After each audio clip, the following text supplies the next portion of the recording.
찬송가 66장의 제목을 보면 다 감사드리세라는 제목입니다. 그런데 이 찬송을 작사 작곡하신 분이 독일 목사님이신데 마틴 리카르트라라는 목사님이십니다. 이분은 17세기에 이제 사역을 독일에서 이렇게 하셨어요. 그런데 그때 당시에 굉장히 패스트가 그 유럽을 휩쓸고 있었습니다. 그래서 많은 사람들이 죽어 나간 것입니다. 그래서 하루에 많게는 50명도 이렇게 장례를 치렀다고 그래요. 그런 굉장히 아픔 가운데 있었습니다. 그런데 설상가상으로 목사님의 아들마저 패스트에 이렇게 걸려가지고 죽게 된 거예요. 그러니 목사님의 마음이 얼마나 무너지겠습니까? 굉장히 힘이 들었죠. 그런데 한 해가 저물어지던 어느 날 이런 생각이 들더래요. 그래도 내가 이렇게 살아있어서 다른 사람을 현재 돕고 있지 않은가. 그들에게 위로의 말을 건네고 그들에게 도움이 되고 있지 않는가. 이거 참 감사한 일이다라는 그런 생각이 들었다고 합니다. 그래서 그 배경 가운데 쓴 찬송시가 바로 찬송가 66장에 나오는 시라고 그래요. 그래서 1절에 이렇게 나옵니다. 1절 보면은 다 감사드리세 온 마음을 주께 바쳐 그 섭리 놀라워 온 세상 기뻐하네. 예부터 주신 복 한없는 그 사랑 선물로 주시네 이제와 영원히. 이 스토리를 알고 나서 이 찬송가를 대해보니까 정말 다르게 느껴지더라고요. 어떻게 그런 상황 가운데 이렇게 감사할 수가 있는가라는 그런 생각이 이렇게 들었습니다. 우리의 모든 고난을 뛰어넘는 힘이 바로 감사입니다. 감사가 그처럼 힘이 있는 것이죠. 미국의 그 TV와 라디오 진행자 두보라 로비르라는 분이 있습니다. 이분이 감사의 힘이라는 그런 책을 이렇게 썼습니다. 감사에 굉장한 능력이 있다는 거예요. 감사합니다라는 이 짧은 말에 인생 전체를 바꿀 수 있는 그런 힘과 능력이 그 안에 숨겨져 있다고 이분은 책을 통해서 우리에게 강력하게 이렇게 주장을 하고 있습니다. 감사하는 마음, 또 감사합니다라고 이야기를 했을 때 우리의 잠재력이 올라간다는 거예요. 굉장히 이렇게 잠재력이 올라간다는 것입니다. 그리고 우리가 감사합니다라고 이야기를 했을 때 사람들과의 그런 인간관계가 굉장히 좋아진다는 것입니다. 그렇죠. 만났을 때 감사합니다라는 말을 이렇게 자주 하는 사람, 여러분들 어떻게 느끼십니까? 참 마음속이 따뜻해지고 푸근해지고 그 사람이 이렇게 좋아지는 것 같아요. 그런 사람을 자주 만나고 싶고 정말 그렇습니다. 이 감사합니다라는 말 속에 이 건강한 인간관계가 있는 것이죠. 또 이렇게 감사합니다라는 말을 하는 사람은 좀 더 건강하게 이렇게 살아간다고 합니다. 그 마음속에 감사가 있고 기쁨이 있으니까 그런 것 같습니다. 그래서 면역력도 올라가고 창의력도 올라간다고 이분이 실제 조사를 통해서 우리에게 말씀해 주고 있습니다. 이 감사합니다라는 말은 0.3초밖에 걸리지 않습니다. 한번 말씀해 보실까요? 감사합니다. 서로를 보면서 감사합니다. 이 0.3초밖에 이렇게 안 걸리는데 이 말 한마디가 우리의 인생을 이렇게 바꾸고 이 말을 자주 하는 사람은 10년 이상 더 장수한다고 이분이 책을 통해서 우리에게 말씀해 주고 있습니다. 우리가 제 아무리 건강하다고 해도 그리고 모든 물질적인 것들을 다 가지고 있다고 해도 우리 감사하는 마음이 없으면은 다 무용지물인 것 같습니다. 그것이 감사하는 마음이 없으면은 그 모든 것을 가지고 있다라고 해도 마음속에 불행해지는 것이죠. 행복한 것은 아닙니다. 왜냐하면 행복은 감사의 문으로 들어온다고 그래요. 감사의 마음 문으로 이렇게 들어와서 그냥 집에 이렇게 그대로 머무르면 좋은데 불평하면은 바로 이렇게 떠나간다고 합니다. 불평하고 원망하고 그러면은 그 문으로 싹 떠나간다고 그래요. 그러니까 이 굉장히 중요한 것이죠. 감사하는 마음. 셰익스피어의 4대 비극 작품 중에 하나가 바로 리오 왕입니다. 리오 왕. 이제 리오 왕에 보면은 이제 리오 왕에게는 세 딸이 있었어요. 그래서 이 세 딸을 굉장히 리오 왕이 사랑했고 두 딸에게 나라를 나눠줍니다. 나라를 분리해서 두 딸에게 물려줬죠. 그런데 리오 왕이 하루는 이제 큰 딸에게 이렇게 찾아갔어요. 큰 딸을 찾아갔는데 큰 딸이 막 왕까지 이렇게 물려줬으니까 얼마나 자신을 이렇게 환영해주면서 이렇게 대접해줄까 이렇게 생각을 하고 갔는데 완전히 반대인 거예요. 문전박대를 하면서 굉장히 무시를 하는 것입니다. 그래가지고 리오 왕이 굉장히 비통한 마음을 가지고 거기를 떠나면서 이런 말을 합니다. 어떤 말을 하냐면은 자식이 감사하지 않는 것은 뱀의 날카로운 이빨로 가슴을 물어뜯는 것보다 더 아프다 라고 이렇게 고백하면서 첫째 딸을 떠나갑니다. 그렇죠. 그런 마음이 있죠. 근데 한편으로 우리가 이거를 하나님께도 이렇게 적용할 수가 있는 것 같아요. 하나님께 적용하는데 우리가 하나님 앞에 감사하지 않는 마음은 하나님의 그런 날카로운 그런 뱀의 이빨보다도 더 아프게 하나님의 마음을 이렇게 아프게 한다라는 그 사실을 우리가 바꾸어서 이렇게 생각해 볼 수가 있는 것 같습니다. 정말 우리가 하나님께 감사하면서 이렇게 살아가야 되죠. 하나님의 명령입니다. 그것은 하나님께서 범사에 감사라고 그렇게 말씀하셨죠. 이는 그리스도 예수 안에 너희를 향한 하나님의 뜻이니라고 분명히 말씀하셨습니다. 오늘 본문에서도 이렇게 말씀하고 있어요. 골로새서 3장 15절 말씀 다 함께 읽겠습니다. 시작. 그리스도의 평강이 너희 마음을 주장하게 하라. 너희는 평강을 위하여 한 몸으로 부르심을 받았나니 너희는 또한 감사하는 자가 되라. 네. 오늘 본문에서 보면은 너희는 감사하는 자가 되라 이렇게 말씀하고 있습니다. 불평하는 자가 아니라 감사하는 자가 되라. 그럴 때 너희에게 복이 임하고 그럴 때 너희가 정말 삶 속에서 행복하게 살아갈 수 있다 우리에게 말씀하고 있습니다. 그렇다면 우리가 어떻게 해야 감사하면서 살아갈 수 있을까요? 감사의 비결은 무엇일까요? 첫 번째, 우리가 일상의 삶을 감사해야 됩니다. 사소한 것, 평범한 것들을 감사하면서 이렇게 살아가야 돼요. 사람들은 그렇죠. 어떤 심한 질병에 걸려가지고 극적으로 낫다. 그래가지고 감사하고 하나님 앞에 감사한금 바치면서 이렇게 감사를 합니다. 그러나 그것도 큰 감사지만은 한편으로 그것보다도 더 큰 감사는 어떤 감사예요? 우리가 지금 건강하게 평상 일상생활을 하고 있다는 거 그거 얼마나 감사한지 모릅니다. 정말 감사하죠. 우리가 숨을 쉴 수 있고 맛있는 걸 먹을 수 있고 내 두 발로 내가 원하는 곳은 어디든 이렇게 걸어갈 수가 있고 이렇게 일상생활을 할 수 있다는 거 이건 대단한 그런 감사입니다. 우리가 가족들이 출근해서 남편이 또 아내가 출근해서 또 집으로 이렇게 돌아오는 거 그것도 감사한 거예요. 하루에 교통사고가 얼마나 많이 이렇게 나는지 모릅니다. 많은 교통사고가 이렇게 나죠. 근데 그 가운데도 안전을 지켜주셔서 이렇게 오는 거예요. 아이들이 학교 갔다 오는 거, 또 이제 자녀들이 장성하면은 군대 갔다 오죠. 군대 갔다 오는 거. 이것도 너무 감사한 거죠. 건강하게 이렇게 일상생활을 누릴 수 있다는 것 자체가 너무나도 이렇게 감사한 그런 일입니다. 우리가 우크라이나의 이 전쟁이 계속 지속되고 있는 모습을 이렇게 보죠. 그걸 보면서 참 가슴이 아프더라고요. 저렇게 안 싸워도 되는데 지도자를 잘못 만나서 저렇게 너무나도 고통 가운데 있구나.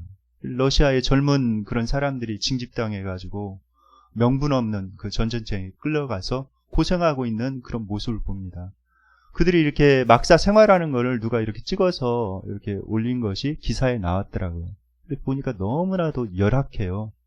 또 그들이 살아가기 위해서 거기에서 막 서로 이제 도둑질하고 막 그런 모습들을 보면서 참 마음이 짠하더라고요. 그리고 우크라이나에서도 지금 이제 뭐 겨울이 이제 막 다가와가지고 추운 겨울을 나야 되는데 뭐 연료도 떨어지고 전기 공급도 제대로 안 되고 그런 상황 가운데 사람들이 겨울을 나기 위해서 나무를 땔감을 이렇게 모으고 있는 모습을 이렇게 보게 되었습니다. 우리가 이렇게 평범하게 이 평화로운 세상에서 이렇게 숨 쉬면서 살고 있다는 것 자체가 얼마나 감사한지 몰라요. 특별히 우리나라는 역사를 이렇게 보면은 전쟁이 굉장히 자주 있었던 그런 나라입니다. 근데 우리가 평화의 시기에 이렇게 살아가고 있다는 것 자체가 정말 감사한 거죠. 그렇게 보면은 우리가 정말 감사한 게 많은 것 같아요. 그 다음에 우리가 감사할 수 있는 비결은 다른 사람과 비교하지 않는 것입니다. 다른 사람과 비교하지 않고 자기 자신이 가지고 있는 것에 감사하면서 사는 것이 감사하는 그런 비결입니다. 현대인의 정신적인 그런 고통이 있는데 공통적인 그런 고통이 있는데 그것은 뭐냐면은 불만스럽고 또 원망하는 것입니다. 그것이 요즘 살아가고 있는 그런 현대인들의 공통적인 정신적인 그런 문제라는 거예요. 불만스럽고 또 다른 사람을 원망하는 것. 그런데 이것을 잘 이렇게 살펴보면은 정말 깊은 그런 뿌리는 불신앙이죠. 하나님이 어떻게 나한테는 이럴 수가 있느냐라는 그런 생각이 깊숙하게 이렇게 깔려 있습니다. 그리고 겉으로 드러나는 것은 뭐냐면은 그거는 비교하는 거예요. 비교. 나는 이런데 저 옆집 누구네 엄마는 저렇게 좋은 남편 만나, 또는 저렇게 좋은 아내 만나, 그리고 아이들도 저렇게 공부도 잘하고 밝게 이렇게 잘 자라고 있어. 그러면서 이렇게 비교하기 시작하면은 그게 끝이 없다는 것입니다. 거기 비교에서부터 결국 불행이 오는 거예요. 원망이 오고 불만족스러운 것이죠. 그래서 우리가 명심해야 될 것은 비교하지 않고 자기가 가지고 있는 것에 만족하고 자녀들을 있는 모습 그대로 독특한 자녀의 그런 특성 그대로 이렇게 받아들이는 것입니다. 한 언론인이 프랑크 총독에게 이렇게 물어봤어요. 우리가 행복하려면 어떻게 해야 됩니까? 행복의 비결이 무엇이라고 생각합니까? 라고 이렇게 물었습니다. 그러자 이 총독이 이런 얘기를 했어요. 제가 행복해지는 비결은 잘 알지 못하는데 불행해지는 것은 확실하게 알고 있습니다. 그것은 뭐냐면은 첫 번째는 이웃처럼 행복했으면 하고 이렇게 이웃을 부러운 눈으로 바라보는 것입니다. 이런 사람은 틀림없이 불행해집니다. 라고 이야기를 했고, 또 한 가지는 나이를 먹은 다음에 젊었을 때, 그 청년의 시기에 젊었을 때 행복하게 지냈던 그때를 동경하는 사람은 불행해집니다. 라고 이렇게 이분이 대답을 하였습니다. 그러니까 우리가 비교하지 않고 어떤 지나간 시절, 우리가 또 그리워하면서 그때가 좋았지 이러면서 그때로 되돌아갈 수 있으면 이렇게 이야기한다고 해서 결코 되돌아갈 수가 없거든요. 그러니까 현재 나에게 주어진 그런 삶, 그것을 정말 기뻐하면서 살아가는 것이, 또 감사하면서 살아가는 것이 인생을 행복하게 살아갈 수 있는 비결이라는 것입니다. 세 번째, 우리가 감사하면서 살아갈 수 있는 그런 비결은 뭐냐면은 그거는 서로에게 정말 감사한 그런 마음을 가지는 것입니다. 감사의 최고의 감사의 최대의 적은 뭐냐면은 원망이죠. 원망. 다른 사람을 원망하는 거. 책임을 전가하는 거. 내가 이렇게 못 살고 이렇게 된 거 당신 탓이야. 당신 때문에 내가 이렇게 됐어. 내가 이렇게 된 거 우리 부모님 잘못 만나가지고 이렇게 된 거야. 또는 내가 이렇게 된 게 저 사람 때문에 내가 이렇게 됐어. 라고 이렇게 책임을 전가하기 시작하면은 어떻게 됩니까? 첫 번째, 본인이 불행해지죠.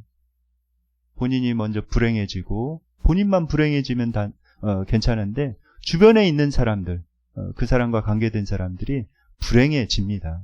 그러니까 다른 사람에게 책임을 전가하고 불평하고 원망해서는 안 된다는 거예요. 그런데 그것이 참 쉽지 않죠. 그렇다는 것을 알지만은 참 쉽지 않습니다. 이런 문제를 어떻게 해결해 갈 수 있을까요? 원망하고 불평하는 마음을 어떻게 하면은 우리가 없애고 내 마음을 다스리면서 감사하면서 살 수가 있을까요? 오늘 본문에 보면은 그 비결이 나와 있어요. 골로새서 3장 17절 말씀입니다. 다 함께 읽겠습니다.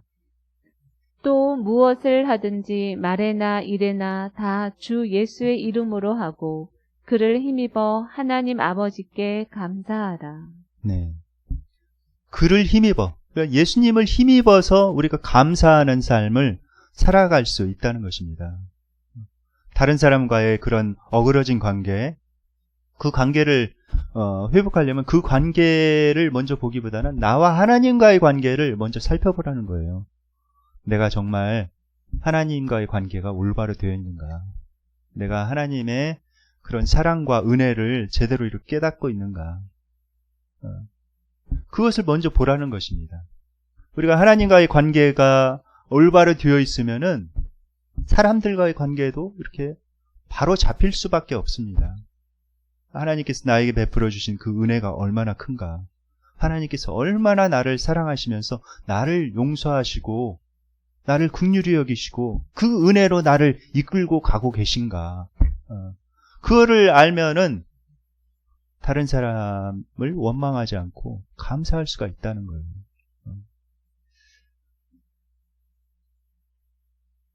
골로새서 3장 13절에 이렇게 말씀하고 있습니다. 다 함께 한번 읽어볼까요? 시작. 누가 누구에게 불만이 있거든 서로 용납하여 피차 용서하되 주께서 너희를 용서하신 것 같이 너희도 그리하고. 네. 주께서 나를 용서하신 것 같이 너희도 그렇게 용서하라. 이렇게 말씀하고 있습니다. 제가 지난주에 이렇게 큐티를 하면서 하나님의 말씀을 이렇게 묵상하면서 제가 깜짝 놀란 적이 있어요. 그거는 제 죄에 대해서 제가 더 크게 이렇게 깨달았기 때문에 그렇습니다. 마태복음 5장 22절 말씀이었는데 이런 말씀이었습니다. 살인하는 자마다 심판을 받으리라고 너희가 말하지만은 나는 너희에게 말하느니 형제를 향하여서 성내는 자마다 노하는 자마다 심판을 받으리라. 심판을 면치 못하리라. 이렇게 예수님께서 말씀하신 것입니다. 이 말씀의 뜻은 무엇이냐면은 살인하는 거 우리가 굉장히 나쁘다고 이렇게 생각하잖아요.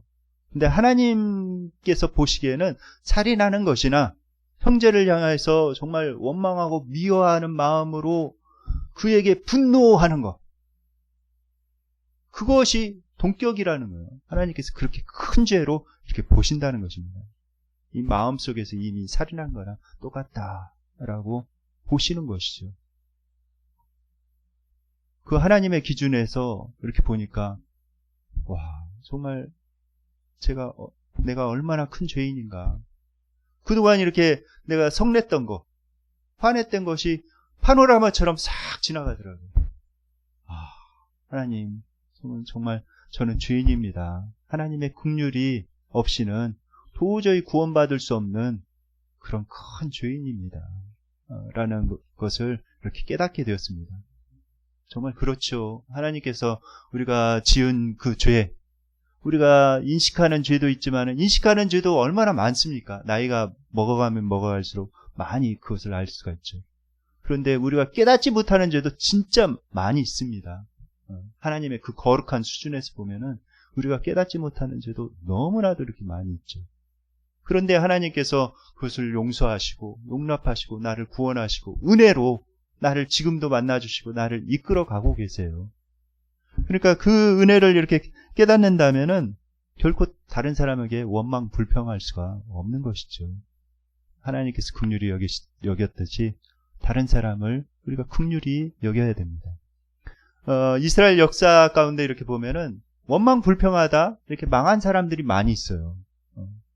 그 중에 하나가 이제 애굽에서 이렇게 출애굽해서 하나님께서 은혜로 그들을 애굽에서 고통 가운데 있는 그들을 구출해 가지고 이렇게 꺼내 주었는데 이제 광야에서 가나안 땅으로 곧 넘어갈 참인데 그새를 못 참고 하나님께 뭐 고기가 없느니 뭐 우리가 여기서 고생하느니 하면서 그들이 원망 불평합니다. 그리고 가나안 땅도 하나님께서 정탐해서 이렇게 보여줬는데도 하나님의 약속의 땅인데도 그것을 불신의 눈으로 보면서 원망 불평했을 때 그들이 어떻게 됐는가? 그들의 끔찍한 재앙이 임하였죠. 결국 20세 이상은 광야에서 엎드러져서 죽은 것을 우리가 기억하고 있습니다. 참 우리가 이 원망 불평하는 마음, 이거 굉장히 하나님을 슬프시게 한다라는 것을 우리가 알고 있어야 되겠습니다. 야고보서 5장 9절 말씀 다 함께 읽겠습니다. 시작. 형제들아 서로 원망하지 말라. 그리하여야 심판을 면하리라. 보라 심판주가 문 밖에 서 계시니라. 네, 서로 원망하지 말라 이렇게 말씀하고 있습니다. 원망하지 말아야죠. 우리는 돌이켜서 감사해야 됩니다. 감사 속에서 정말 기쁨이 있어요. 감사를 통해서 인간관계가 회복이 됩니다. 부모에게 먼저 감사를 해야 되죠. 우리를 키워주신 그 부모님, 우리를 낳아주시고 키워주신 그 부모님 얼마나 감사합니까? 물론 부모님이 부족한 부분이 있을 수가 있어요. 그런데 부모님을 통해서 하나님께서 우리에게 생명을 주셨고 또 우리가 이렇게 크기까지는 얼마나 많은 고생이 있었습니까? 갓난아이가 태어나면은 정말 밤잠을 설치면서 키워내고 또 똥오줌 오줌을 가려내면서 또 그렇게 정성을 다해서 이렇게 키워낸 것이죠. 그렇기 때문에 우리가 있는 것이죠. 그러니까 마땅히 이렇게 감사해야 됩니다. 그렇게 감사하는 그런 말을 할 때 관계가 더 돈독해지는 것 같아요. 마음속에 이렇게 뭔가 이렇게 따뜻함이 흘러 넘치는 것 같습니다. 제가 이제 일주일에 한 번 이상은 부모님께 안부 전화를 꼭 드리거든요. 드리는데 어머님이 받으시면은 그렇게 꼭 말씀해요. 야, 전화해 줘서 정말 고맙다. 네 목소리 들어서 너무 고맙다. 이런 얘기를 하세요.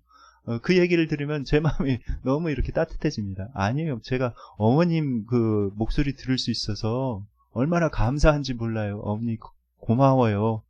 제가 전화할 때 이렇게 받아주시고 그러셔서 너무 감사합니다. 그러니까 내가 더 고맙지라고 이렇게 하시더라고요. 그러면서 마음 가운데 정말 이렇게 따뜻함이 넘치고 어머니의 그 사랑이 느껴지고 정말 감사함이 넘치는 것을 제가 경험을 했습니다. 그러니까 정말 감사하는 거, 우리 자녀들에게도 그 감사한 거를 이렇게 자주 얘기해 주는 것이 참 중요한 것 같아요. 그게 제 최고의 설교인 것 같습니다. 네가 이런 어려운 상황에서도 이렇게 인내하고 어려운 상황에서도 이렇게 네가 해주니 정말 고맙다. 이런 말 한마디가 100번 이렇게 잔소리하는 것보다 훨씬 효과가 있습니다. 잔소리는 효과가 없는 것 같아요. 그래서 요새는 제가 아이들한테 잔소리를 거의 하지 않으려고 노력을 합니다. 거의 제가 이제 잘 안 해요. 왜냐하면 그것이 효과가 전혀 없다는 것을 알기 때문에 오히려 그 자녀들에게 감사의 말을 합니다. 야, 네가 지금까지 고등학교 이 과정 가운데 정말 힘든 과정인데 야, 네가 어떻게 그렇게 인내하면서 이렇게 지금까지 이렇게 해왔니? 정말 고맙다. 그리고 앞으로 이제 수능까지 얼마 남지 않았으니까 나머지 지금까지 해오던 것처럼 조금만 더 고생해라. 이야기를 이렇게 해줍니다. 그러니까 그 이야기를 듣고 정말 또 아빠를 향해서 정말 좋은 마음으로 이렇게 다가오는 그런 모습을 보게 됩니다. 이 감사하는 거, 이거 참 중요한 것 같아요. 우리 감사함을 표현하는, 남편과 아내에 있어서도 다른 사람과의 그런 관계에 있어서도 감사함을 찾아서 그 사람에게 감사하는 거 얼마나 중요한지 모릅니다. 또 하나님께도 굉장히 중요해요. 시편 50편 23절에 이렇게 말씀하고 있습니다. 다 함께 한번 읽어볼까요? 시작. 감사로 제사를 드리는 자가 나를 영화롭게 하나니 그의 행위를 옳게 하는 자에게 내가 하나님의 구원을 보이리라. 감사로 제사를 드린 자가 하나님을 영화롭게 합니다. 하나님의 마음이 따뜻해지는 거예요. 하나님께서 내가 감사합니다 하나님 하면은 내가 너 때문에 더 감사하다 하면서 분명히 말씀하실 거예요. 그래서 하나님의 마음이 따뜻해지면서 하나님께서 행복하실 것입니다. 우리가 그 감사함을 잘 표현해 나가야 되는 것이죠. 우리가 최고의 감사는 어떤 감사인가? 최고의 감사는 모든 것이 잘 되어질 때 하는 감사가 아니라 좀 안 좋은 환경 가운데서 또 부정적인 환경 가운데서도 하나님께 감사하는 거, 이것이 바로 최고의 감사입니다. 왜냐하면 그거는 아무나 할 수 있는 감사가 아니죠. 그 안에는 하나님을 진짜 신뢰하는 그런 믿음이 있기 때문에 할 수 있는 그런 감사입니다. 오늘 골로새서는 옥중서신이에요. 사도 바울이 로마의 그 차디찬 감옥에 갇혀 있을 때 골로새 교회에 쓴 서신이 바로 골로새서입니다. 그런데 사도 바울이 그 감옥에 갇혀 있으면서 오히려 감옥 밖에 있는 사람들에게 감사하는 자가 되라라고 이렇게 권면하고 있습니다. 참 놀라운 일입니다. 어떻게 사도 바울이 그렇게 감사할 수 있었을까? 본인이 이렇게 감옥에 갇혀 있는데도 오히려 감사하면서 다른 사람에게 감사하는 자가 되라라고 이렇게 그가 권면할 수 있었을까? 이 놀라운 그런 일이 아닐 수가 없습니다. 그가 감사할 수 있었던 이유는 무엇이었을까요? 그 은혜 자체가 너무 감사한 거예요. 하나님께서 하나님의 교회를 핍박하던 나를 구원하셔가지고 하나님의 복음을 증거하게 하셨으니 얼마나 감사한가. 내가 내 죄 때문에 감옥에 들어가면은 참 마음이 괴롭고 힘들 텐데 하나님의 그 복음을 증거하다 감옥에 들어갔으니 얼마나 감사한 일인가라고 이렇게 생각을 했고, 또 이것을 통해서 하나님께서는 모든 것을 합력해서 선을 이룰 것이다 라는 것을 그는 믿고 있었습니다. 그렇기 때문에 그가 감사할 수가 있었던 거예요. 한 목사님이 계셨습니다. 두 자녀를 낳아서 이렇게 키우고 있는데 세 번째가 이렇게 생기게 된 거예요. 셋째 아이를 이렇게 임신해가지고 출산을 했는데 그 아이가 다운 증후군인 것입니다. 이 목사님이 정말 깜깜한 거예요. 캄캄한 것입니다. 아이고, 가슴이 덜썩 내려앉으면서 이 아이를 어떻게 키우나. 마음속에 기쁨이 하나도 없고 근심 걱정이 가득 채워진 거예요. 이 아이를 어떻게 키우나. 너무나도 힘든 것입니다. 그런데 이 목사님이 쭉 이제 기도하면서 하나님 앞에 이 문제를 위해서 기도하면서 깨닫게 됐대요. 지금까지는 하나님 감사합니다 하면서 이렇게 살아왔는데 그것이 하나님 때문에 내가 감사한 것이 아니라 내 주변 환경이, 내 주변 여건이 이렇게 잘 되어지고 이렇게 평안하고 모든 것이 잘 되어지니까 그 여건 때문에 하나님 앞에 감사했다는 것을 알게 되었답니다. 그래가지고 내가 하나님 그분만으로 이렇게 감사해야 됐는데 내가 그것이 아니었구나. 환경이 잘 되어지니까 그때 내가 그것 때문에 감사한 거였구나. 내가 이제부터는 하나님 그분만을 이렇게 소망을 삼고 하나님 그분만으로 인해서 감사하고 기뻐하는 것을 배워야 되겠다라는 것을 이렇게 깨달게 되었답니다. 또 한 가지는 이분이 이렇게 깨닫게 된 것은 뭐냐면은 만약에 이 아이가 다른 사람의 가정이 이렇게 태어났다면 어떻게 되었을까라는 그런 생각을 하게 됐답니다. 이 아이가 임신했을 때 다른 그 부모에게 이 다운 증후군 아이가 임신되었다면 얘가 태어나기도 전에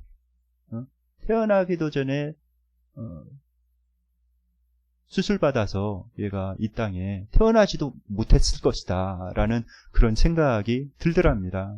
그래서 하나님께서 나를 믿으시기 때문에, 나를 신뢰하기 때문에 이 아이를 우리 가정이 이렇게 태어나게 하셨구나. 그거는 하나님께서 나를 신뢰한다는 그런 그 뜻이고, 하나님께서 나를 사랑하신다는 그런 뜻이다 라는 그런 생각이 들면서 하나님께 감사하더랍니다. 하나님 감사합니다. 저를 믿으시고 이 아이를 맡겨주시니 감사합니다 라는 그런 생각이 이제 기도하면서 이제 들었는데, 교회 가니까 어느 권사님 그러시더래요. 목사님, 하나님께서 목사님을 너무너무 사랑하시는 것 같아요 라는 말을 이렇게 하고 가더랍니다. 그래서 정말 그것이 하나님의 음성이라는 것을 분명하게 이분이 깨닫게 됐대요. 사모님도 이렇게 간증을 하셨는데, 사모님은 얼마나 이렇게 아기를 낳아서 충격이 컸겠어요. 다운증후군 아기를 낳아서. 그런데 울 수도 없었대요. 울 수도 없었고 이렇게 원망하거나 불평할 수도 없었다고 합니다. 왜냐하면은 그 교회 성도들 가운데 그런 장애 아이들을 가지고 있는 그런 가정들이 있다는 것을 알았기 때문에 이분이 그것 때문에 울거나 원망 불평할 수가 없었다는 거예요. 내가 만약에 이런 상황에서 원망하거나 이렇게 불평하고 울면은 그 장애인을 자녀로 가지고 있는 그 가정은 얼마나 더 힘들게 될까라는 그런 생각에 울지도 못했다고 그래요. 그리고 내가 이렇게 이것 때문에 울면은 지금 현재 임신하고 있는 그런 분도 계시는데 그분들은 얼마나 또 걱정스러워 하실까라는 생각에 자기의 마음도 표현하지 못하고 그러고 있었다는 것입니다. 그런데 이분이 이제 깨닫게 된 게 있어요. 이분이 기도하다가 이렇게 기도했습니다. 하나님, 이렇게 저에게 이 자녀를 허락하신 이유가 무엇입니까? 라고 이렇게 기도했을 때 하나님께서 너를 향한 선한 계획이 있단다. 그 선한 계획이 무엇입니까? 라고 이렇게 물어봤다는 것입니다. 선한 계획이, 여기에서 무슨 선한 계획이 있을 수가 있습니까? 이런 상황에서. 그래서 하나님께 이렇게 물었는데 한 장면이 딱 떠오르더래요. 어떤 장면이었냐면은 6살 된 자기 딸에게 어느 날 선물을 이렇게 사다 줬다는 거예요. 선물을 사다 줬는데 그 딸이 그 포장된 선물을 딱 뜯어보더니 이거 내가 그 원하던 선물이 아니야 딱 던지면서 막 화내면서 불평불만하던 그 장면이 딱 떠오르더랍니다. 그럴 때 정말 내 마음이 아팠지 라는 그런 생각이 들더라는 거예요.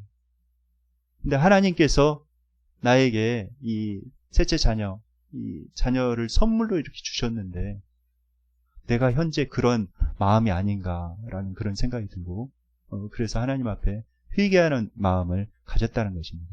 그리고 분명히 하나님께서 이것을 통해서 분명히 선한 계획을 가지고 계시다라는 것을 생각하면서 하나님께서 이것을 통해서 정말 하나님만을 의지하면서 이렇게 살도록, 또 하나님의 사랑에 대해서 좀 더 이렇게 깨닫게 하실 것이다 라는 것이 생각되었답니다. 무조건적인 그런 사랑, 하나님의 그 무조건적인 사랑, 어떤 거 바라지 않고 있는 그대로 나를 사랑해 주시고 나를 이끄시는 그 사랑, 그 사랑에 대해서 좀 더 깊이 깨닫게 해주실 그 하나님을 기대하게 되었다는 것입니다. 하나님께서는 이 모든 그런 환경을 통해서 합력해서 선을 이루실 수 있는 그런 분이십니다. 로마서 8장 28절에 이렇게 말씀하고 계세요. 다 함께 한번 읽겠습니다. 시작. 우리가 알거니와 하나님을 사랑하는 자, 곧 그의 뜻대로 부르심을 입은 자들에게는 모든 것이 협력하여 선을 이루느니라. 네. 우리가 어떤 상황 가운데서도 감사할 수 있으려면은 믿음이 있어야 됩니다. 첫 번째, 하나님의 그 사랑에 대한 믿음이 있어야 돼요. 나를 향한 하나님의 사랑은 결코 변치 않다. 그 독생자마저도 나를 위해서 내어주셨다 라는 그런 하나님의 사랑에 대한 변치 않는 그런 믿음이 있어야 됩니다. 또 한 가지는 하나님은 능력이 있으신 분이다.